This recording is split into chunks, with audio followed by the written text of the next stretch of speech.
മൂന്നാമത്തെ നമ്മുടെ life changing ആയിട്ടൊരു മൊമെൻ്റാണ് കുട്ടികൾ. അപ്പോൾ നമുക്ക് കുട്ടികൾ വേണോ കുട്ടികൾ വേണ്ടേ, അത് ഓരോരുത്തരുടെ ഇഷ്ടമാണ്. എത്ര കുട്ടികൾ വേണം, ഏത് ഏജിൽ വേണം എന്നുള്ളത് വളരെ ഇമ്പോർട്ടൻ്റ് ആണ്. കാരണം നമുക്ക് നമ്മുടെ കരിയർ ഗ്രോ ചെയ്യാനും കരിയർ അതിനനുസരിച്ച് ബിൽഡ് ചെയ്യാനും ഒക്കെ അത് വളരെ ഇമ്പോർട്ടൻ്റ് ആയതുകൊണ്ട് ഏത് ഏജിൽ കുട്ടികൾ വേണം, അത് കുട്ടികൾ വേണോ വേണ്ടേ, നമ്മൾ പ്രോപ്പറായിട്ട് കമ്മ്യൂണിക്കേറ്റ് ചെയ്യുമോ, മറ്റേ ആൾ എന്ത് വിചാരിക്കും, അല്ലെങ്കിൽ ഞാൻ ഈ പറയുന്നത് ഇഷ്ടമാവുമോ, അങ്ങനെയൊന്നും നമ്മൾ കല്യാണത്തിൻ്റെ മുന്നേ അങ്ങനെ വിചാരിച്ചിരുന്ന് കഴിഞ്ഞ് കഴിഞ്ഞാൽ നമ്മുടെ ലൈഫാണ് സ്പോയിലാവുക.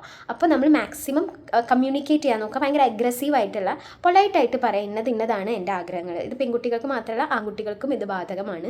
പിന്നെ വേറൊരു ഇമ്പോർട്ടൻറ്റ് കാര്യം എന്താണെന്നുണ്ടെങ്കിൽ നമ്മൾ കല്യാണം കഴിച്ച് കഴിഞ്ഞ് കഴിഞ്ഞാൽ എന്തായാലും നമ്മുടെ പാർട്ട്ണറായിട്ട് വളരെയധികം ഡിസഗ്രിമെൻറ്റ്സ് ഉണ്ടായിരിക്കും. കാരണം എന്താണെന്നുണ്ടെങ്കിൽ രണ്ടാൾക്കാരും രണ്ട് സാഹചര്യത്തിൽ നിന്ന് ജീവിച്ച് വളർന്ന ആൾക്കാരാണ്. ഇപ്പോൾ നമ്മൾ നമ്മുടെ സിബ്ലിങ്സ് അല്ലെങ്കിൽ നമ്മുടെ പേരൻസ് ഒക്കെ ആയിട്ട് തന്നെ ഡിസഗ്രിമെൻറ്റ്സ് ഉണ്ടാവും. നമ്മൾ എല്ലാ ദിവസവും ഒന്നിച്ച് ജീവിച്ച് വളർന്ന ആൾക്കാരാണെങ്കിൽ കൂടി ഡിസഗ്രിമെൻറ്റ്സ് ഉണ്ടാവാറുണ്ട്. അപ്പോൾ രണ്ട് തരത്തിൽ ജീവിച്ച് വളർന്ന ആൾക്കാർ തമ്മിൽ എന്തായാലും ഡിസഗ്രിമെൻറ്റ്സ് ഉണ്ടായിരിക്കും. നമ്മൾ അങ്ങനെ ഡിസഗ്രിമെൻറ്റ്സ് ഒന്നും ഉണ്ടായിരിക്കില്ല. ഞാൻ എപ്പോഴും ഞങ്ങൾ രണ്ടാളും ഒരേപോലെ ആയിരിക്കുന്നൊന്നും വിചാരിച്ചിട്ട് കല്യാണം കഴിക്കരുത്.